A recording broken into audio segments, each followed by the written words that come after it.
오소서 성령님, 저의 주님, 저의 하느님, 안녕하세요. 우리 교회 여러분들, 오늘 하느님 자비주일이라고 하죠. 자비가 무엇일까? 우리는 자비에 대해서 대충 이렇게 느끼긴 하지만 정확하게 무엇일까라고 물어보면 이야기하기가 좀 어려운 것 같습니다. 이 자비라는 히브리 말은요, 어머니의 모태, 자궁을 의미하는 말에서 나오기도 했고요, 또 혼인관계와 친척관계 안에서 드러나는 그 성실함, 또 관대함, 연민, 사랑이 담겨져 있는 그런 관계, 이런 것을 의미하는 단어에서 나오기도 했습니다. 결국에 자비라는 게 무엇인가? 바로 이 어머니가 자녀들을 대하는 모습, 또 아버지가 자녀들을 대하는 모습, 바로 성경은 여기에 자비가 담겨져 있다라고 이렇게 이야기하고 있는 것입니다. 세상의 모든 아기들은 그 누구도 예외 없이 어머니의 모태에서 창조되었습니다. 그리고 그 어머니의 모태는 그 아기가 생명을 얻는데 필요한 모든 것을 아낌없이, 또 부족함 없이 그 아기에게 온전히 다 내어줍니다. 모태에서 드러난 이 모든 것을 내어주는 엄청난 사랑은 태어난 이후에도 어머니와의 관계에서 그대로 유지가 되죠.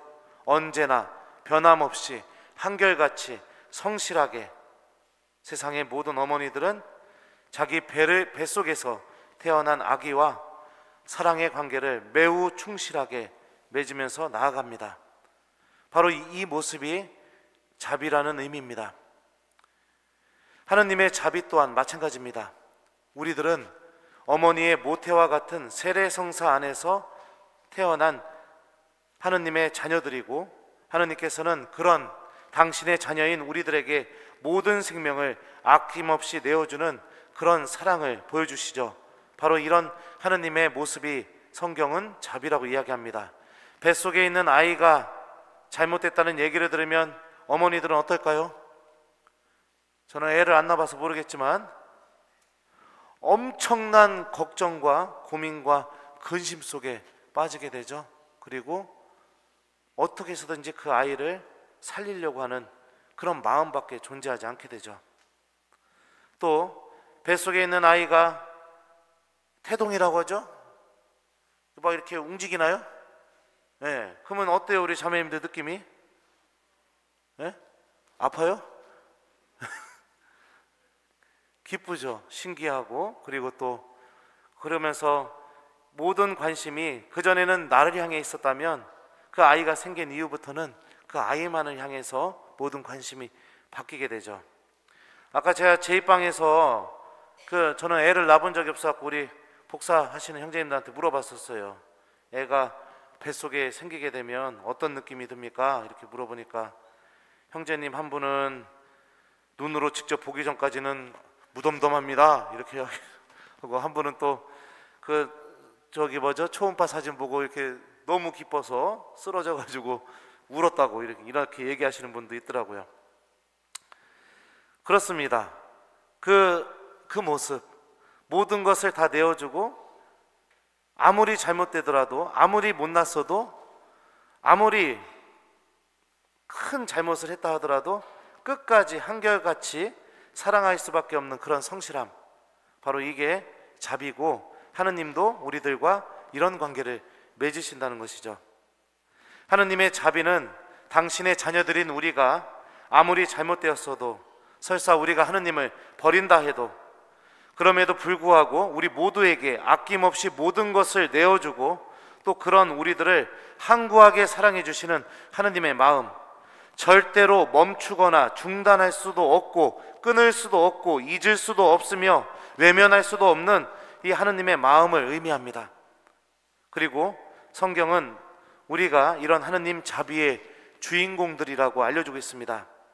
오늘 복음 말씀을 통해 예수님의 모습을 통해서 드러나는 하느님의 자비를 같이 묵상해 봤으면 좋겠습니다. 제자들은 유다인들이 두려워 문을 모두 잠가놓고 있었다. 예수님의 죽음 이후에 제자들을 뒤엎었던 것, 제자들의 마음을 장악했던 것은 바로 두려움입니다. 그리고 예수님에 대한 믿음에 실패한 좌절감이죠. 그런데 예수님께서는 그런 제자들에게 나타나셔서 그들에게 가장 필요하고 그들이 다시 생명을 누릴 수 있는 것을 그들에게 주시죠.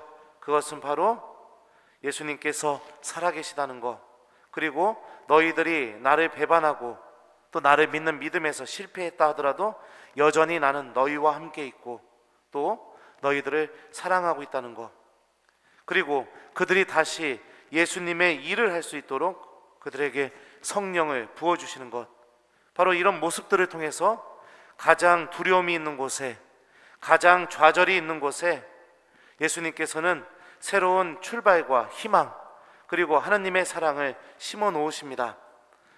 토마스의 경우도 마찬가지죠. 나는 그분의 손에 있는 못자국을 직접 보고 그 못자국에 내 손가락을 넣어보고 또 그분 옆구리에 내 손을 넣어보지 않고는 결코 믿지 못하겠소 라고 이야기하면서 최고의 불신의 모습을 보여줍니다. 보지 않고는 절대로 믿을 수 없다 라는 이런 불신이 토마스를 장악해버렸죠. 그런 토마스에게도 예수님께서는 나타나셔서 그 불신이 있는 마음 안에 저의 주님, 저의 하느님이라는 신약 성경 전체에서 처음으로 예수님을 하느님으로 고백한 가장 완벽한 신앙을 가진 사람으로 변화시켜버립니다. 이와 같은 예수님의 모습은 그 누구에게도 예외 없이 당신의 사랑을 드러내시고 또 그 누구도 예외 없이 당신께로 인도하시려는 하느님의 자비의 모습을 그대로 보여주고 있습니다. 하느님의 자비는 바로 역전의 신비입니다. 죄가 있는 곳에 용서와 은총이 함께 존재하게 만들고 외면이 있는 곳에 절대로 포기하지 못하는 하느님의 사랑이 존재하게 하고 불신이 있는 곳에 믿음이 존재하게 합니다. 그래서 우리가 토마스 사도처럼 그분을 저의 주님, 저의 하느님으로 만나게 해줍니다. 그러니 우리는 반드시 기억해야 됩니다. 나의 죄보다 하느님의 자비가 더 크다는 사실을, 나의 부족함보다 하느님의 자비가 더 충만하고 크다는 사실을, 나의 나약함보다 하느님의 자비가 더 크고 깊다는 사실을 절대로 잊어서는 안 됩니다. 우리 모두는 하느님의 모태에서 태어난 사람들이고 절대로 하느님과의 관계가 끊어질 수 없는 그 견고하고 아주 성실하고 충실한 관계를 하느님과 맺은 주인공들이고 바로 하느님 자비의 주인공들입니다. 그러니 우리는 기뻐해야 합니다. 죄를 지었어도 희망을 가져야 하고 나를 좌절하게 만드는 상황이 오더라도 믿음을 가져야 됩니다.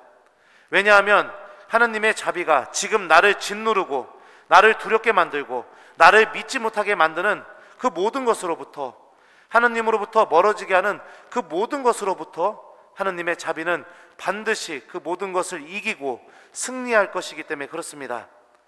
하느님의 자비는 우리가 상상하는 것 이상으로 크고 깊으며 절대로 포용하거나 받아들일 수 없는 그런 성질의 것이 아니라는 것을 우리는 잊지 않았으면 좋겠습니다. 주님께서는 어떻게 해서든지 나를 절대로 잊지 않으시고 당신의 모든 사랑을 나를 향해 쏟아 부으시고 어떻게 해서든지 나에게 생명을 주기 위해서 몸부림치시는 하느님이시다. 이게 바로 하느님 자비 안에 담겨져 있는 성경이 고백하는 하느님의 마음이라고 저는 생각합니다. 이사야서에 보면 이런 말씀이 있죠. 여인이 제 젖먹이를 잊을 수 있느냐, 제 몸에서 난 아기를 가엾이 여기지 않을 수 있느냐. 설령 여인들은 잊는다 하더라도 나는 너를 잊지 않는다. 보라, 나는 너를 내 손바닥에 생겼고 너의 성벽은 늘 내 앞에 서 있다. 어머니가 어찌 배 아파서 난 아이를 잊을 수 있겠습니까? 어머니가 어찌 배 아파서 난 아기가 잘못했다고 해서 버릴 수가 있겠습니까? 어머니가 어찌 배 아파서 난 아이가 마음에 안 든다고 외면하거나 사랑을 접을 수 있겠습니까? 하느님의 자비는 우리 어머니들이 갖고 있는 것보다도 더 깊고 더 크고 더 우리들을 향해 다가온다라는 것을 우리 모두 기억하면서 이번 일주일 동안 기쁘게 신앙생활을 했으면 좋겠습니다. 부족해도 주님이 더 사랑해 주실 것이고 죄를 지어도 주님이 용서해 주실 것이고 믿음이 없어도 주님이 믿음을 만들어 주실 것이고, 내가 나 이 세상에서 의지할 곳이 없다고 느껴질수록 하느님께서 나와 함께 계실 것이라는 그 믿음을 갖고, 우리에게 필요한 것은 딱 한 가지입니다. 그게 무엇일까요? 오늘 복음 마지막에서 얘기하죠. 이것들을 기록한 목적은 예수님께서 메시아이시며 하느님의 아드님이심을 여러분이 믿고 또 그렇게 믿어서 그분의 이름으로 생명을 얻게 하려는 것이다 라는 이 말씀처럼, 성경 안에 담겨져 있는 이 메시지, 우리가 생명을 얻게 하기 위해서 성경이 쓰여졌다라는 것, 이 사실을 기억하면서 하느님의 말씀을 듣고 그 말씀 안에서 나를 사랑하시고 나를 절대로 버리지 않으시는 하느님의 자비를 체험하고 그 자비에 믿음을 두고 기쁘게 살아가는 것, 이거 하나만이 우리에게 필요하다는 것을 기억하셨으면 좋겠습니다.